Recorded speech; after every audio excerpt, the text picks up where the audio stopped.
What's up, everyone? The Texans have beat the Buffalo Bills. You heard that right. We're going to talk about that and more next up here on No Buts About It.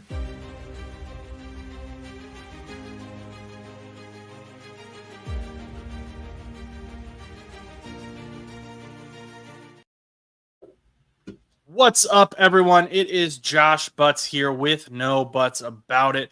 Joining me today is Stan the Jet Fan, and we have a packed show planned for you with some teams that we don't normally talk about. So if you're an NFL fan, this is a good show for you. But before we get started, make sure you hit that subscribe button so you don't miss any NFL news, entertainment, commentary, any of the great stuff we post. Chus is working on a video behind the scenes. He actually confirmed that with me, and I am very excited to get that out to you soon. So make sure you subscribe so you don't miss that at all. Stan, welcome. You have been so good to us these last few weeks with Chus being gone, and I'm going to be so honest with the viewers here. This show is pretty much produced by you. You came up with almost all of the topics. So, Stan, I'm going to go ahead and let you just lead. You can pick whichever topic first you want to just go with here. Well, let's start by talking about the game last night, Thursday Night Football. I think it was one of the better games in that Thursday Night Football slot of the season. We saw the Texans take on the Bills. Big win for them as well. And to me, it's two very different teams going into it. There's one stat Ryan Fitzpatrick dropped after the show in the post-show segment. He said that they're 11-12 since 2023, the Bills on the road. And it's something I didn't even come close to realizing until I went ahead, looked at my phone, saw the games, and saw that they have been struggling on the road. To me, this Texans fan base is not one I expect to really push Josh Allen around that much. And for much of the game, you heard Bills fans in the stadium making more noise than those Texans fans. But I mean, ultimately, the Texans had a much, much, much better defense than the Bills. And Davis Mills didn't have his best game. He didn't have his worst game either. He did a good job as a backup quarterback. He kept them in play. But it was that defense that won the game for the Texans. Yeah. So you texted us that stat last night that Ryan Fitzpatrick dropped on the 11 and 12, you said it was. And that shocked me as well because when we think of the Buffalo Bills, we think of them as such a dominant team that can just march into anyone's house and just, take on anyone. So the fact that they're below 500 now on away games is that's baffling. And you mentioned Davis Mills' night. I wouldn't even say he had a good night. He was just over 50%, 153 yards and 2 touchdowns. But like you said, that defense managed to create turnovers, kept the ball in the Texans' offense's hands. Josh Allen threw 2 interceptions. He had a much better stat line. He had 250 yards, only 10 incompletions, including those 2 interceptions. James Cook had a phenomenal game as well, but it just wasn't enough. That Texans defense was really just so dominant. Willie Anderson Jr. was in the backfield. He was sacking Josh Allen left and right. We didn't even really hear Danielle Hunter's name, which isn't something we're used to when we listen to the Texans. It was Willie Anderson in that backfield and just forcing that pressure. And despite the Bills having the much better offense, the Texans defense won them that game. And it shows to the old adage, defense wins championships, right? Yeah, and there's talking about Willie Anderson, I mean, especially at the end of the game, that batted down pass, when you saw the Bills go back into the red zone, they had that big play, that field flipper. There was maybe, a minute left or something, and Willie Anderson stops that play, pulls it down. That to me was a big game changer.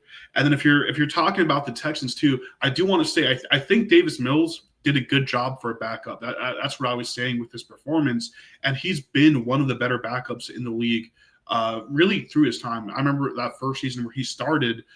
He had a fantastic job, in my opinion, that starting season, and he was able to keep that going through the season and playing well as a backup, giving them a win against the Bills in C.J. Stroud's absence. I think that is a pretty impressive feat right there. Yeah, so they threw up this graphic last night of, if the Bills won this game, they were like 98% locked in to the playoffs. And, they still have a fairly solid chance, but with the Patriots being as dominant as they are, that outlook isn't as great. And then the Texans, if they won that game, it was 50% chance to make the playoffs. But if they lost, it was like below 25%. I forget what the exact number was. So, uh, what you're an AFC East fan. You're a Stan the Jet fan. You're a fan of the Jets. So let's start there. What is it like? And this kind of sucks as well because it seems like anytime the Colts are good, the Patriots are good. It sucks for us Indiana people too. But um, what is it like seeing the Patriots be dominant again and maybe possibly dethroning the Buffalo Bills here?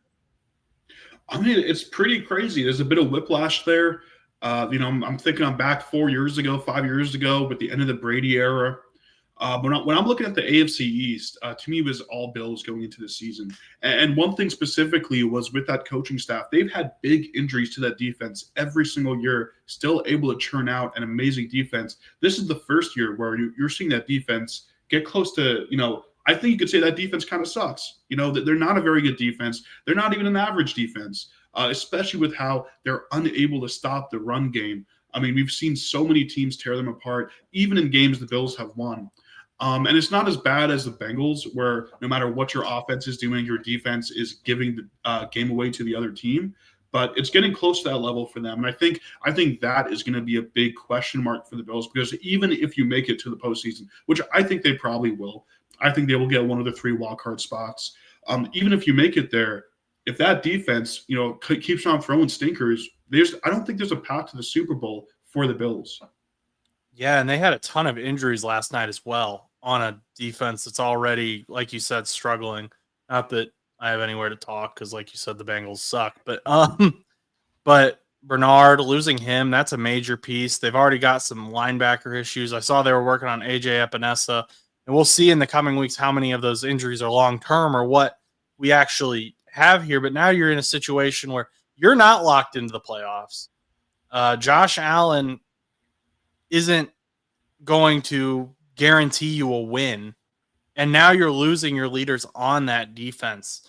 So I think if I was a Bills fan after these last few seasons, I'm probably super confident. Like playoffs, like that's a guarantee. We have Josh Allen. He's coming off an MVP season. He's going to do it again.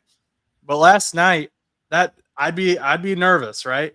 Even if I still believe in Josh Allen, and there's no reason to not still believe in Josh Allen. He's an insanely talented quarterback.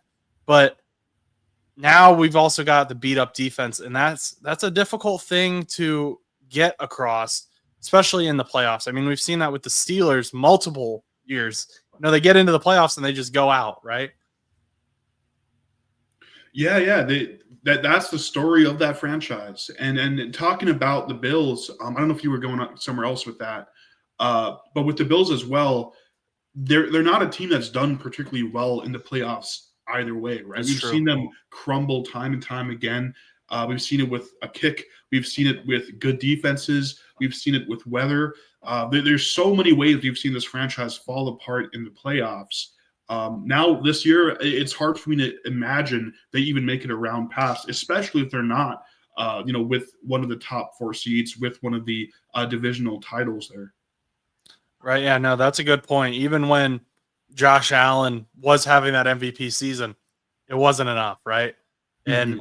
I say that in sympathy with the Bills fans. Because Joe Burrow had an MVP season. It wasn't even enough to make the playoffs. But let's look at the Texans now. They've got a bit of a harder mountain to climb, obviously, as we just discussed a little bit. They've got Titans stink.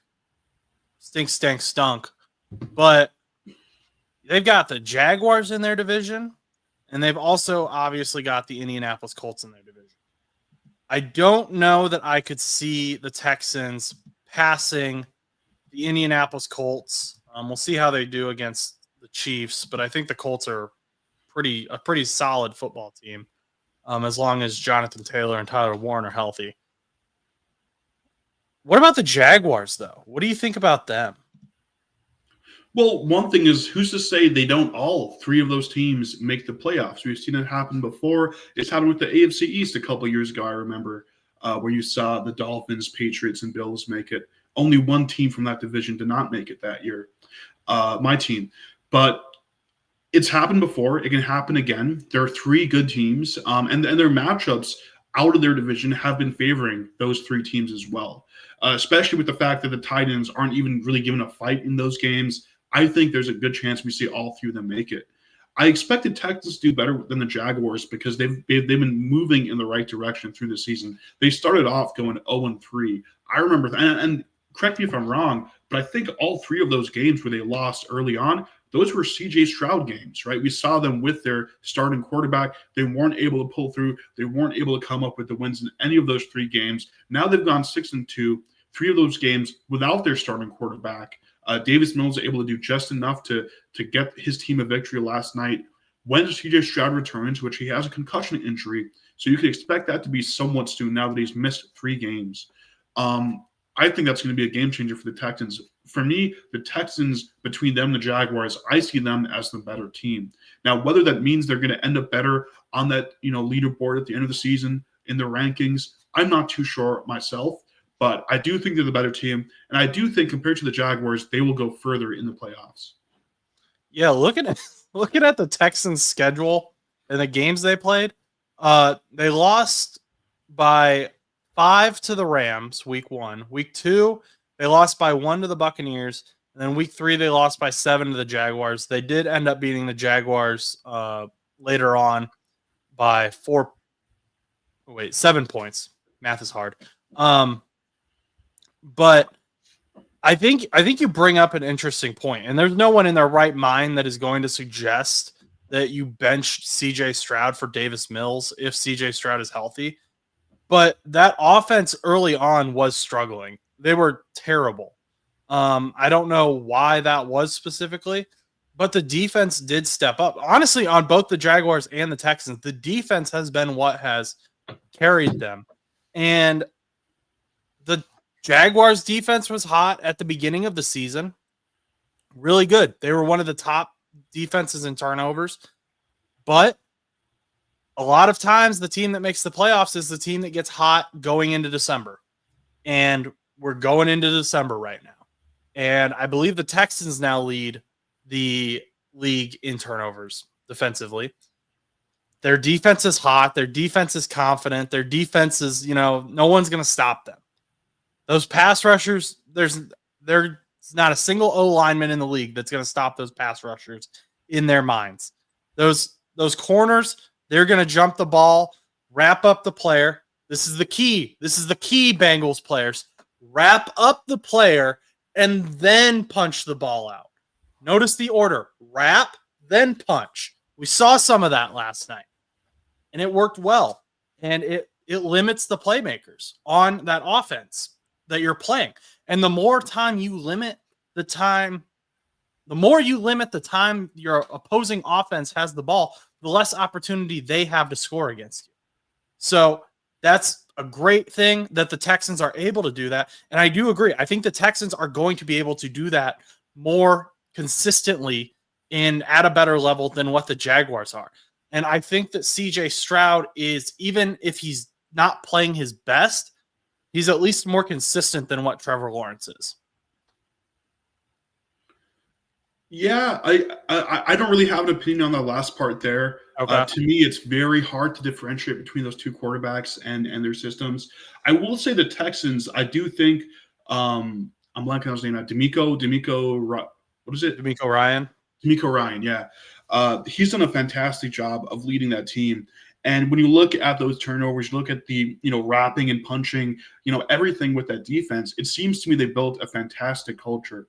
And I think the Jaguars have that going for them too. I think they're really, the players are bought into Cohen's vision for that team.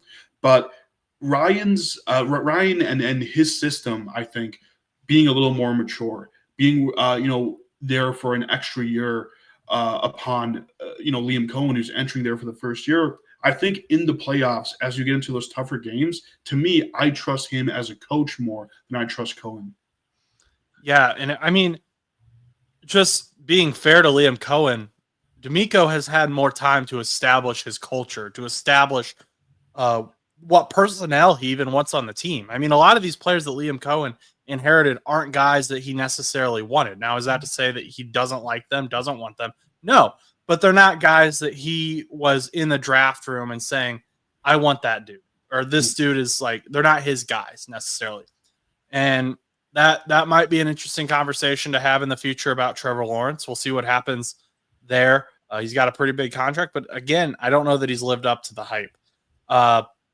But ultimately, I would say in the AFC South, I would put the Texans over the Jaguars right now, even if that's not where the standings lie. In that next Texans game, the Colts are going to have two very interesting games here. This Sunday, they play the Chiefs, and then next Sunday, they play the Texans. So those will be two very interesting games to watch and see what this Colts team is about. But it'll also tell us a lot about the Texans as well. Do you have any more thoughts on that, or are you ready to move on? Oh yeah, there's one player I think we should mention that you mentioned the fumbles there, and I remembered Kalen Bullock had 2 interceptions on Josh Allen, including the game-winning interception. That's what he had there. So I think we should mention him as a player who really stepped up, and he's been a good player. But with a forced fumble, 2 interceptions, I think you have to mention him as one of the biggest names in that win last night.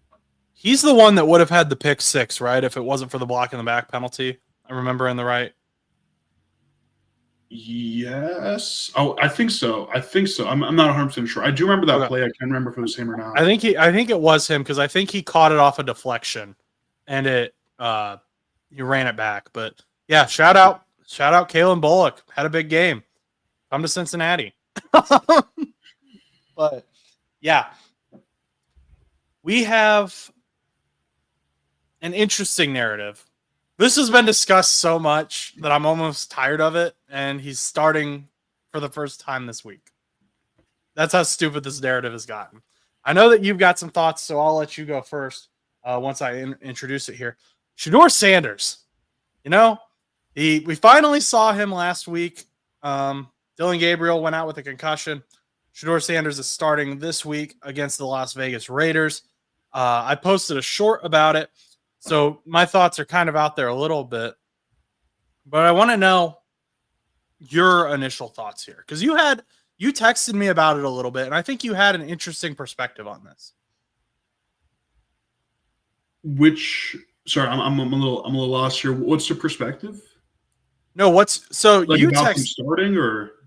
Yeah, so you texted me. I got a new phone, so I don't have the read receipts. You're lucky. But you said something about like how you thought this was a make or break game for Shedeur Sanders on Sunday. Oh, for sure. I actually think that if he doesn't, even if he does perform well, I have a feeling he's going to be on a different team next year. I think you're going to see him traded for like a day 3 pick swap, maybe at or before the draft, and some other team is going to have him, because the Browns have had so many issues in that locker room and so many issues with just changing the narrative around that quarterback room. Even before the season started, on day 2 of the draft, we saw those narratives begin, right? So they've had so many issues with Shedeur. I think if he's going to stay as a Brown, he has to be phenomenal this game. If he's poor, if he's even just good, I think they're going to go ahead and move on from him. Now, he's been outplayed even in the preseason by Dylan Gabriel. He's been outplayed by 2 other quarterbacks at different times on that roster in the preseason. So it's really tough to see him being able to cement his spot as a Cleveland Brown down. I don't even know if he wants to at this point in time, but he's been a player who's just brought so much controversy on himself. If you remember from, I think, week 3 or 4, very early on in the season, there was the time he was asked if he should be starting over Dylan Gabriel or something to that effect. And he ended up miming out, not answering with words, just mouthing something at the reporters. Even recently, there was him having a bad performance and then refusing to handshake the quarterback of the opposing team. And that was his first ever time on the NFL field, right? He came off last game to replace Dylan Gabriel. He's doing so much to attract all this attention to himself that really he shouldn't want. He should want to just quietly have a great game, be the Davis Mills, right? The quarterback who steps in, performs well enough that he gets, a pay raise in the offseason or a pay raise with his next team and in his next contract. But no, Sanders seems to be attracting all this to him. The other thing I might have texted you about is that Caden Davis was signed by the Browns. He was the receiver who was playing the best with Sanders in the preseason. But Sanders was taking a lot of those reps with the second, third, and even to some extent, maybe even a fourth team there in the preseason. So for obvious reasons, Davis was not let on the roster, and he was cut earlier on in the season. But they signed him to the practice squad yesterday. I expect him to be moved, and it sounds like he's going to be moved to that game day roster for game day itself. And that, to me, kind of cements the fact that the Browns are doing a good job of putting the right pieces around Sanders. I don't think the Browns are hating on Sanders to any extent, like the Sanders fans out there will tell you. I think they're doing a good job of trying to help him out, put him in the right positions, but he seems to be messing a lot of it himself. Okay. Yeah, so I'm not the biggest Sanders fan. I'm not. Maybe he's a nice guy. I don't know him. I see what he does in the media that everyone else does. But if I'm looking at it from just a pure football perspective, and I'm the Browns and I want to win games, I rewatched that Baltimore game when he came in, and Kevin Stefanski said Shedeur Sanders had never had first team reps. So he is playing with guys, offensive linemen, wide receivers, tight ends, everyone that he has never played with. That chemistry is not there. So let's get that context first. Then he's playing against the Baltimore Ravens defense, which has struggled but is getting healthy again. And Zach Orr, their defensive coordinator, rightfully just started showing pressure every single play. That's what you do when the backup quarterback goes in. You make them nervous. He had everyone up on the line. That Ravens secondary is insane to begin with. I mean, even just having Kyle Hamilton back there is enough to be disruptive. So being thrown into that situation, he was not given, and, being the backup quarterback, you got to be ready for anything. But that's not the best situation to be thrown into, right? So to see them at least get into a situation at the end of the game where Shedeur had the ball in the end zone, it was catchable by, I think there are many NFL wide receivers who make that catch in the end zone. Gage Larvadain just wasn't one of them. He had Cheeto Awuzie on him. Cheeto's still a pretty good corner. He's not what he used to be, but he's still pretty good. To have them in that situation, I think, should be said of something. I think if you just look at his stat line, you're not getting the full picture. And his stat line was awful. There's no defending that. But I want to see now, what does he look like if against a Raiders defense that isn't good, but still has Max Crosby, so he's still going to have pressure on his face. What do his decisions look like now that he's getting some more practice reps?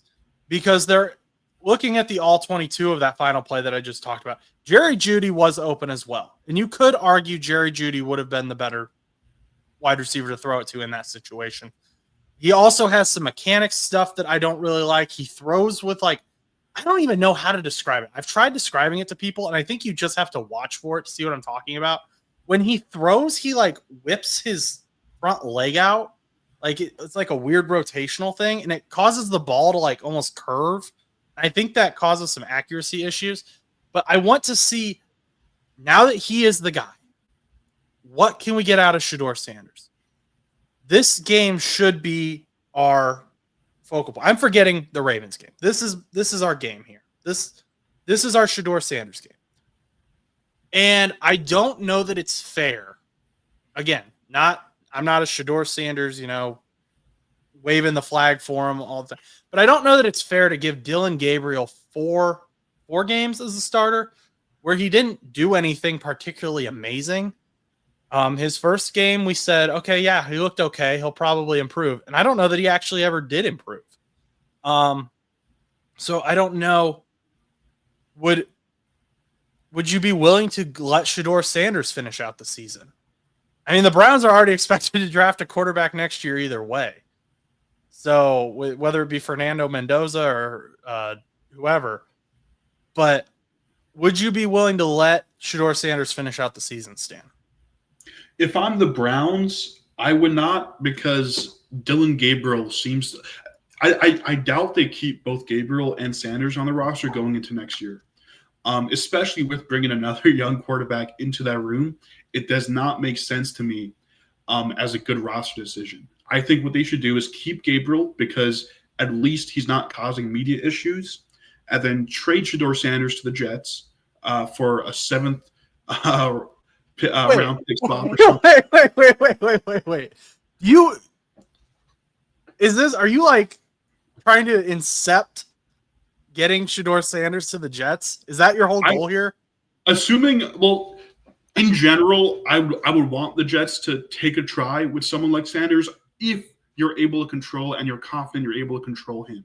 And I think the Jets do have I don't think Stefanski is the type of coach who could control Shedeur Sanders.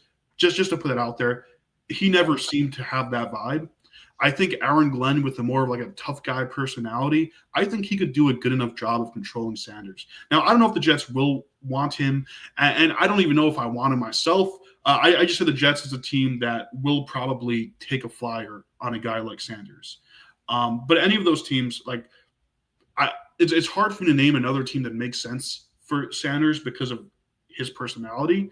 But there's probably a couple other teams out there that you could work in to maybe be a good spot for Sanders. Whoever it is, if I'm the Browns, I'm sticking with Gabriel, getting my young quarterback, trying to get a veteran with some sort of upside like Gardner Minshew.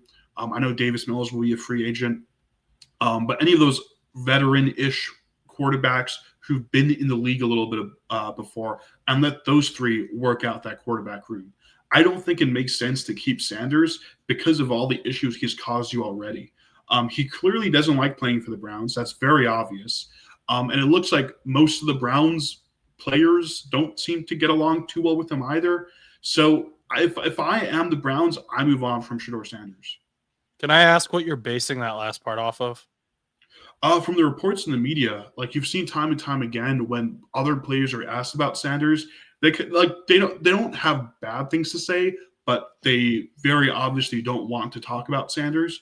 Where if there's a backup, like most receivers in the NFL, when asked about their backup quarterback, would be somewhat positive. You don't really see that from the Browns. And I'm referring more to the early parts of the season when you kind of saw the beef playing out in that locker room. Okay. Yeah, I wasn't like trying to do like a gotcha. I was just sincerely asking. I guess so. If I'm the Browns though, and I'm even thinking about trading Shedeur Sanders, and he plays well on Sunday, and you think that he can at least play well, wouldn't you want him to play well and put that on tape so that you get a better trade?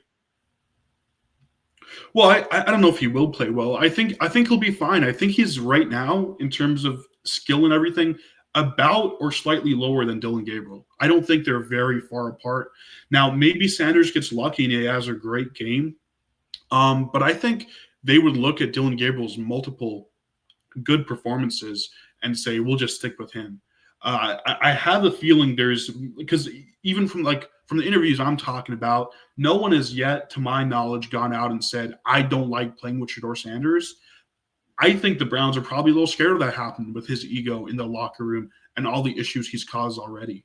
So I think he's one of those players that unless he like Antonio Brown to the end of his career, where he's just not doing enough to justify keeping him on the team. Okay. Well, we'll see. I mean, a lot of this is speculation right now, right? Because we haven't seen Shedeur Sanders. I don't know that I would say that Dylan Gabriel has had multiple good games either. And I was more of a Dylan Gabriel fan than I was a Shedeur Sanders fan. I'm actually more of a Shedeur Sanders fan myself. I think he has the higher ceiling than Dylan Gabriel. I don't even know why the Browns picked Dylan Gabriel where they did when they could have just gone for Shedeur. I think that would have been even now, as we've seen the season play off. I think it would have been better just not to get Dylan Gabriel and leave everything else as has been. I think they'd probably be in a better position. But for what it's worth, I just don't think you keep both on the same team. And I think Shedeur Sanders makes more sense to move on from because of the issues he's caused already. Okay. Yeah, that makes sense. And yeah, I'm with you. Those picks made no sense. I mean, when they drafted Dylan Gabriel, it was like, okay, they have their quarterback, they have the guy they want. But then they drafted Shedeur later, and it was like, okay, well, that now none of this makes sense. And the Browns were my favorite draft, other than that part. That was the only part I didn't like about the Browns draft. Everything else, I was like, this is a great draft. I loved Carson Schwessinger. I loved Dylan Sampson. I loved Mason Graham. But yeah, that part was weird. And we'll see what they do during the draft. They're currently slotted in a lot of mock drafts to take Indiana University's Fernando Mendoza. A couple have them taking Dante Moore. We'll see what they do. They'll be in a similar situation again if they do that, but we will see. Next, They also do have Deshaun Watson on he's on the books for what it's worth. I don't know how much that impacts them at this point in time, but I don't know that Deshaun Watson will ever play a snap of football in the NFL ever again. He might play some like backyard 2-man touch, but CFL action. Yeah, I don't even know that would be hard to justify as well, because all the allegations and stuff, and then just he didn't play well at all. So, but you also had a take on George Pickens and CeeDee Lamb, which I tweeted about this as soon as it happened because I had both of them on my fantasy team, and I was livid. But so George Pickens and CeeDee Lamb, was that Sunday night, or when was that? Monday night? Monday night. They did not play the first drive, and no one knew why. All we knew was it was because of injury. Now it's came out that they were being punished for missing curfew the night before. They were out at a casino, restaurant type thing, and they were late getting back to their hotel. And so Brian Schottenheimer took them out for a drive, attempted to send a message to him, and they both responded by putting up amazing stat lines. I don't know, Stan, I'll let you get your opinion here first. Yeah, I mean, simply put, I think you just have to do that. Every NFL team has rules in their locker rooms that they expect their players to follow, and there are penalties when you don't follow it. And we've seen time and time again. I mean, every other season, there's a team where some star player gets different treatment from the rest of them, and it causes issues. I mentioned Antonio Brown a couple minutes ago. That's one very famous example where Antonio Brown was causing issues on multiple locker rooms towards the end of his career, and it led to a lot of distractions. And players did insinuate that he was getting unfair treatment. I think a more obvious example of this would be Russell Wilson towards the end of the Legion of Boom era, where I don't know if you ever saw the interview with Cliff Averill, who was such a big part of that Legion of Boom. But Cliff Averill was talking about how defensive players thinking that Russell Wilson, and I don't know how true or not true it is, but Russell Wilson was getting unfair treatment from Carroll and the rest of that coaching staff, where he would not get the same amount of sort of discipline for making mistakes and doing the wrong thing. And apparently, according to Cliff Averill, this was a big reason for why that locker room fell apart the way it did. So we've seen teams like the Legion of Boom, one of the greatest defenses of all time, fall apart because of a player on offense getting treated unfairly. We've seen Antonio Brown be a distraction for some amazing defenses that those teams in Pittsburgh had for a couple of seasons. And I'm sure if you look through, we'll see many more players, especially on offense, who get that unfair treatment, and that often leads to big issues on the defensive side and even among other offensive players in that locker room. Okay. So CeeDee Lamb, first of all, he didn't deny that they were late. He did deny the allegations that he was throwing up, from alcohol, intoxication, stuff like that. He denied all that. I don't know personally if I'm the only way, and I haven't looked at their contracts, I didn't get a chance, is if they have some sort of incentive written into both of their contracts that says like you get paid more for starting the game, which I wouldn't be shocked if they do. That I could see being part of the punishment. But if I'm CeeDee Lamb and George Pickens and I'm standing on the sideline of that game and I'm out for one drive, and what I see is that the offense struggles immensely without me out there, the fan base has rallied behind both of them and is like, Brian Schottenheimer's a moron. Why is he doing this? Does that send the message that you're trying to? Or is it just... I think for one, it is like a punishment to them, because even if that's not an exact incentive in their deals, they probably have snap incentives, reception incentives, touchdown incentives, yardage incentives, right? There's other incentives that will be affected by sitting out for a series. But also it's a public thing, right? It's embarrassing to those players. You want them to feel embarrassed when they're not bought into the team. The Cowboys are one of the few franchises in the NFL where you always feel that franchise is above the players, right? It's the Cowboys, it's America's team, which I hate that nickname, but whatever. They're a team that's supposed to be above the individual players. Supposed to be a team where the sum of the parts is more. The team itself is more than some of its parts, right? My point is, when you don't do that and you don't stick to the standards you've set, the other players on the team will see that. The Cowboys are building an amazing defense there. I thought they were going to suck without Micah Parsons, and they did for a little bit and in some moments, but they built such a great defense with Quinn Williams, Logan Wilson getting added, obviously the big storylines, but even the players they have there already. They have such an amazing squad they're building, and I think they will be competitive for a couple of years, especially with these recent moves they've made. So I think you have to do everything you can to protect that locker room, to protect the vibe, so to speak, to protect those players being bought into the team. But I guess my argument would be, do you think that CeeDee Lamb and George Pickens were actually embarrassed? I mean, we've seen this from George Pickens before, maybe not this exact thing, but people were like, which receiver held the other one out in curfew? And fans are pretty much unanimously saying it was George Pickens, just because we've seen this from George Pickens. But even so, the fans seemed to be rallying behind CeeDee Lamb and George Pickens. They didn't really seem upset at CeeDee Lamb and George Pickens, at least from what I've seen online. Maybe you've seen something different. I mean, I can't really speak to whether they were upset or not. To me, again, the main point is the locker room. You want to protect that locker room so you don't have some sort of implosion around them. And think about what that looks like to a defensive player when you're held to a standard that your offense is not held to. Because I guarantee you, if that was like a linebacker, if Logan Wilson did that, he would sit out the series and no one would really question it, right? Abdul Carter sat out a series for the Giants. Probably the biggest difference maker that team has on defense, for sleeping while a meeting or whatever he did. And that makes a difference where the other players see, okay, look, the stars are held to the same standard I am.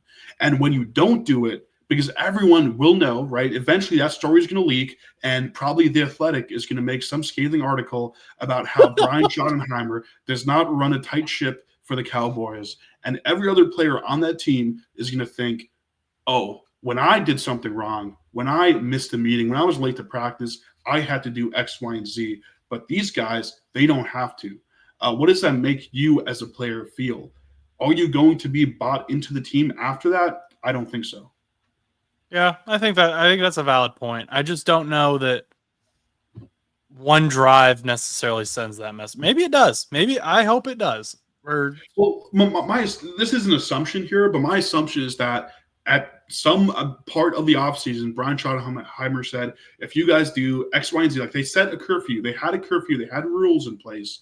And then I'm sure at some point he said, if you miss the curfew, you sit out a series. That's the punishment.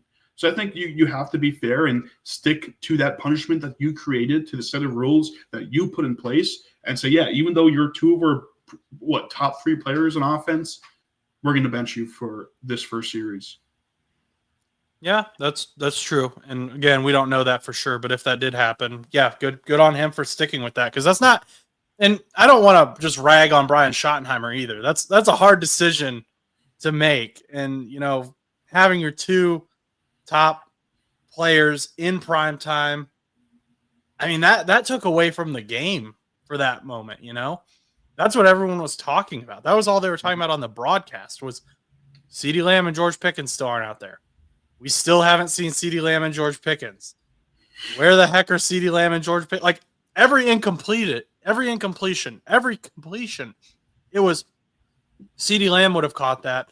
CeeDee Lamb, if they would have had CeeDee Lamb out there, this guy would have been way more open. Like that dominated the narrative for that first 10 minutes of that game. That they were talking about it. So, and Troy Aikman was just as confused as well, because he's a Cowboys fan, obviously, and he's like, what are they doing? What is going on? Are we really going to run with Kevontae Turpin out there with CeeDee Lamb healthy on the sideline? So, yeah, that's a not an easy conversation, I would imagine, to sit down CeeDee Lamb, who you just paid a ton of money, and go, you're going to sit out for the first drive. You're not starting this week because of this. And you know what? If he had established that as the rule, like you're saying, good on him for sticking to it. And the Cowboys fans should be proud of him for doing that as well, because that's not easy to do at all. And that does show accountability in the locker room, and that goes a long way. There's something else I'm thinking about too. I remember when Schottenheimer was hired, and I don't remember if I was on the show at this point in time, if we had this discussion on air, but I did not like him being hired. I thought it was a mistake to get him on. But if you look at what he's done there, it's kind of hard for me to still have that view. I think this decision too, it also kind of stamps Schottenheimer's authority on the team down, right? It really makes you think that's his team, that's Schottenheimer's team, a name that I didn't really think about maybe more than 5 times before he was named head coach, right? He's a name you saw. You never really, no one was talking about Schottenheimer's effect on the Cowboys before he was head coach. So I think that's a big part of this, story as well. Yeah, that's a good point. And he definitely was not a big name. And a lot of people thought that it was a lazy hire by Jerry Jones as well. I know that there were a lot of fans that were not happy about that. So that's a very good point as well.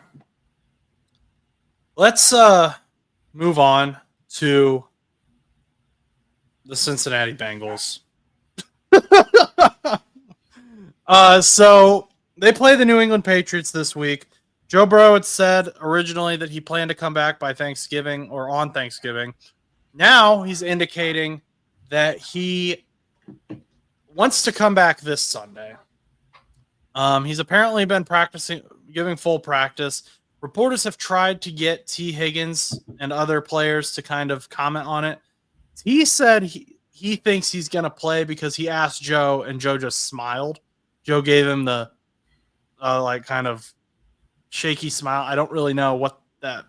I mean, I can imagine it, but okay, T, whatever. They don't have Jamar Chase this weekend either because of the suspension that was upheld in historic fashion. Bengals making history, and I don't know that I want Joe to come back because, first of all, as a football fan, yeah, I want to watch Joe Burrow play football. I think if you enjoy watching football, you enjoy watching Joseph Burrow throw the pigskin around. That being said, this team sucks. Joe Burrow is a guy who, until there is a negative 1,000% chance that they make the playoffs, in his mind, they're a playoff team. That's just his mindset, and that's what makes him so good. But the problem for most of these games has not been the offense. It has been the defense. Joe Flacco has put up career numbers at points against the Bears, against the Jets, and it still wasn't enough to win these football games. And we have talked about that. We talked about that long ago when Joe got hurt. If you win the Bears and the Jets games, yeah, sure, Joe's going to come back and you can probably make the playoffs. They didn't do that. And so now it doesn't, to me, it doesn't matter who the quarterback is because you can put up 50 points and somehow the defense is still going to allow 51. And people are arguing that Joe Burrow elevates the entire team. Yeah, but like how much further can you elevate this offense? And is elevating this team, is that going to make Geno Stone tackle better? Dude, that's another thing. I want to see Tyson Anderson out there.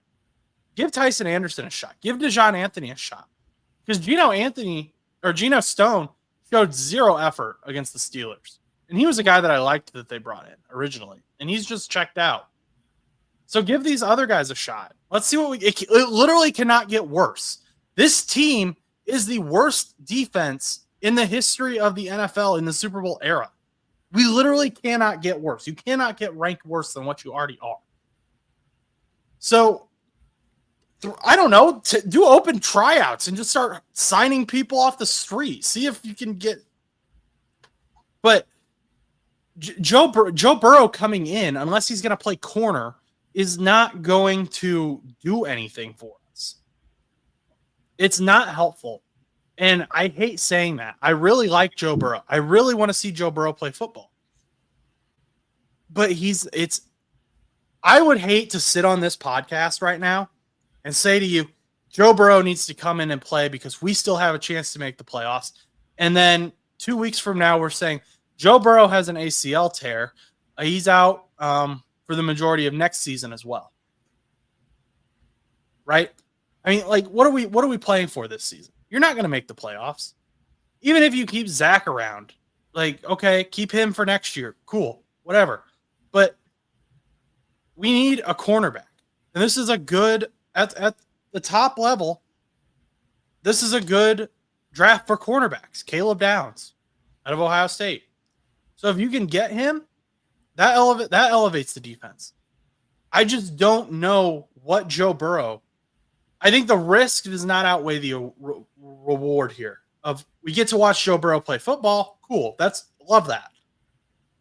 Risk Joe Burrow getting an ACL tear and being out all of next season. I'd rather watch Joe Burrow play meaningful football next year. I don't know your thoughts on that. I mean, to start off, I think the injury thing, it's similar to the Jackson Dart conversation we had last week. I don't think this fear of injury should keep your best quarterback on the bench.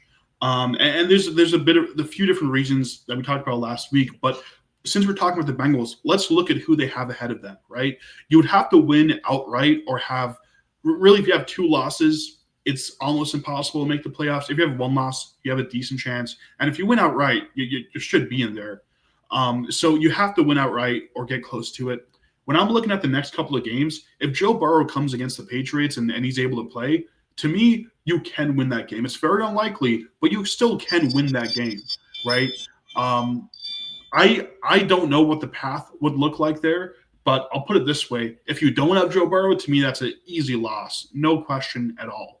So I would have Joe Burrow there because if you lose that game, then at least you could kind of make your decisions based off there. And if they want to bench Joe Burrow, I don't think they will. I don't think Joe Burrow will want to be benched at any point this season, especially with Zach Taylor, in my opinion, not being perhaps the boldest of coaches out there. Right. I think if Joe Burrow says, I'm going to play, that's the decision. But looking at what's coming up in the season, you have 2 games against the Ravens. To me, you win those 2 games somehow, right? You find ways to make that work. That's a team that's right above you in that division. And then you're only, 3 games away from the Steelers? It's not crazy to think the Bengals can win this, win that division. It isn't. And you still have a chance. I think you have to fight for it because the other option, if you go and you move on from Zach Taylor, to some extent, there will be some amount of rebuilding, right? The next coach will not agree with every single roster decision Zach Taylor has made in his time, as head coach.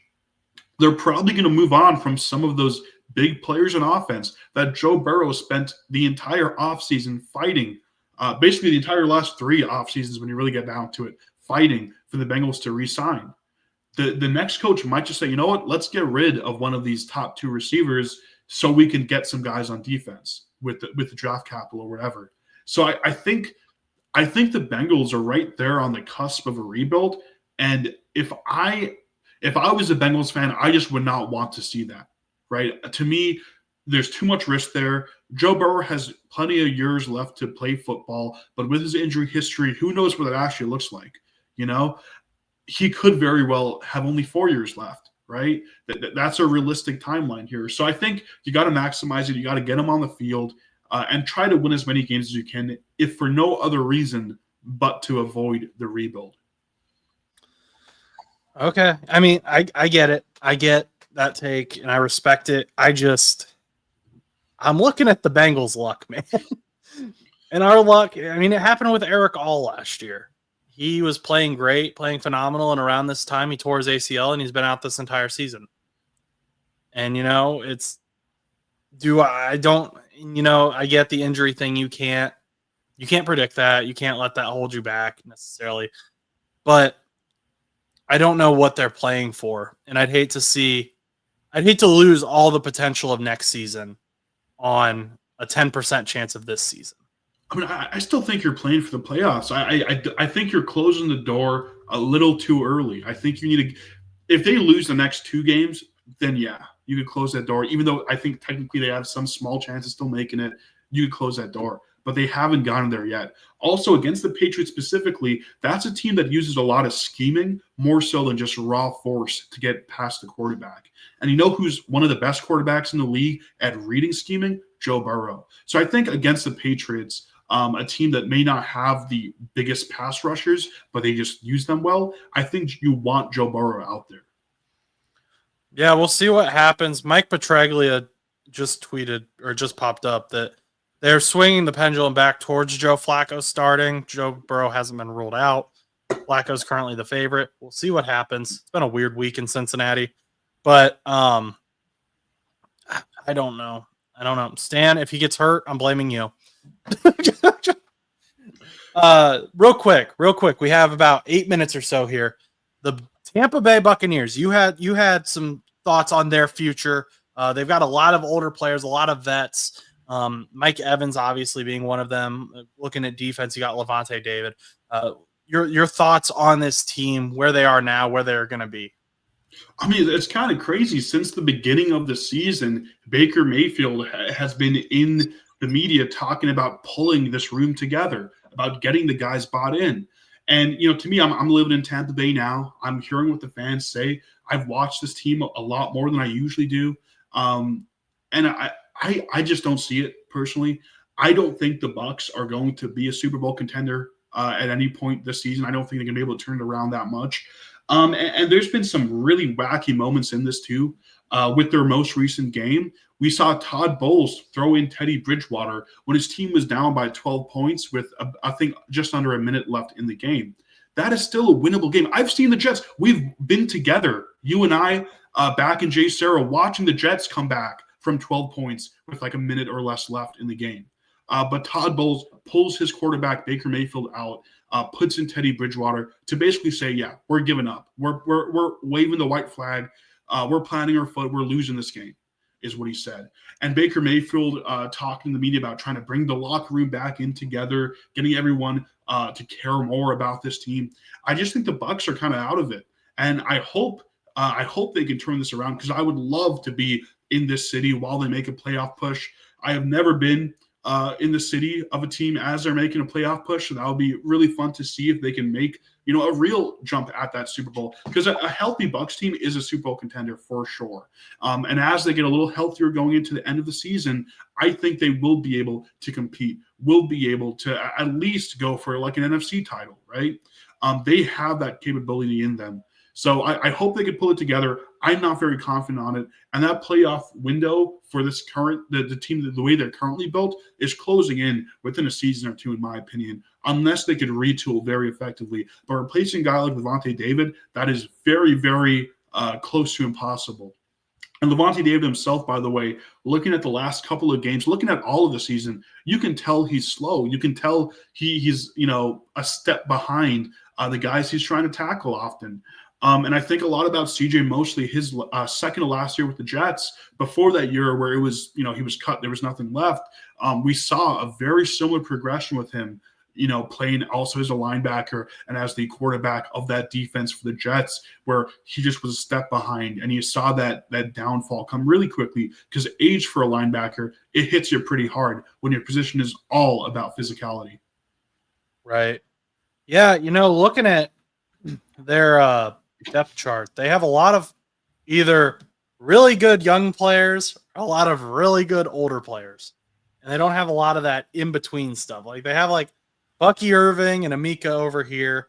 And then they got Levante David, Mike Evans. I think because of injury, you can probably even put Chris Godwin over here. I think Chris Godwin is in his 30s. Is he not? He's younger than Mike Evans, is what I was saying. But okay. Oh, yeah, he's 29. So that's for a receiver, you're probably going to most of them have that significant downgrade year between 30 and 32. And Mike Evans, just because of injuries, he's kind of out of it right now. He had another 1,000 yard season last year, but to me, he's about done. I don't think he's good enough at this point to be your receiver one for a Super Bowl team. Yeah, I think he's good enough, but that injury definitely derailed him, and we'll definitely have him having that discussion, because before it was okay, he had something to play for, the record, the Jerry Rice record of 1,000 or however many consecutive 1,000-yard seasons. Now that's been reset. He's obviously not going to get it unless he becomes a superhuman and plays for another 10 years. And that's unfortunate. I really like Mike Evans, but the Buccaneers do, I think, to your point, need to start bringing in some older guys, but that aren't super old, because you're going to have guys like Mike Evans retire. You're going to have Chris Godwin. We didn't know that he was going to be a Buccaneer last year. They re-signed him, but Chris Godwin, maybe he's considering retirement soon. Is Amika Ibuka? Do you want to just throw him into being he's pretty much the wide receiver one now at this point. And he probably is the wide receiver one of the future, but do you want him to be the only one out there? Who's going to be out there to help him? Is it going to be they also right have now Jalen McMillan. Yeah, they got Jalen McMillan, and they got Sterling Shepard, and Tez Johnson, but it's are those the guys that are you confident in them being wide receiver two? Which one of those guys are you saying is the wide receiver two of your future? Maybe Jalen McMillan. I think you probably go with McMillan for now if you're the Bucs. I imagine they're gonna probably get another two receivers in day 2 and day 3 of the draft, just to try to keep that room flowing. And Sterling Shepard, for what it's worth, he's overperformed his contract. I think they pay him $1.7 million for this year, but he's not going to be a wide receiver two for a Super Bowl team. And when I say can with both him and Evans, I just mean I don't think you could sign them next season expecting them to do that, is what I was saying. In a one-off game, Mike Evans is still one of the best receivers in the game, but going into next season, I don't think you could sign him because of the injuries and so how bad those injuries have been recently, where I just can't see you signing him for a Super Bowl push. Right, I understand. That makes sense. It just Baker Mayfield's your guy for the future. So let's look at the other positions now. And defense specifically, they have a lot of older guys too. Like you said, Levante David. Vita Vea's 2018 rookie, not super old, but could fall off quick. Hassan Reddick, is he really? He's kind of hit or miss. So they've got guys with a lot of potential on this defense as well, though. I just don't know that we've seen that yet, and that we would say. And Anton Winfield's another older guy, but I don't know that we would see them and be like, okay, yep, they have a future set up. It's clear they have a path. especially with what you're saying. Yeah, Vita Vea is 30. There's going to be a fall off soon. Defensive tackles do tend to last a little longer age wise, so maybe you could get another 3 good seasons out. But it's just it kind of sucks if you're a Bucs fan right now because you're in this weird middle ground as we've been talking about this entire time. I hope they can pull it together. I hope they can stay healthy enough. Technically, Mike Evans can still have a 1,000-yard season. He would just need, assuming he plays the last 4 games, he would only need about 230 in each of those games yards. So it's possible. It's happened before. That would be insane. But yeah, it must be rough to be a Bucs fan right now. I hesitate, or I sympathize with your city because they they had these last 3 seasons where they easily won the division, and now the Panthers are good again randomly, or kind of good, getting better. And their former offensive coordinator is the one leading the charge. So over at Carolina. So we'll see what happens. They've got some good pieces, but they've got some retooling to do as well, as most NFL teams do. So they'll just have to make the right decisions. We are out of time. If you have anything else to say, now would be the time to do so. Nothing more to add. This has been a fun episode. Yeah, we covered a lot of bases. We covered a lot of teams, divisions, conferences. And so, yeah, that was fun. Thank you, everyone who stopped by, made it to this point in the show. If you're not subscribed, please do so right now. It helps us out so much. It takes you literally less than 5 seconds, but it means the world to us.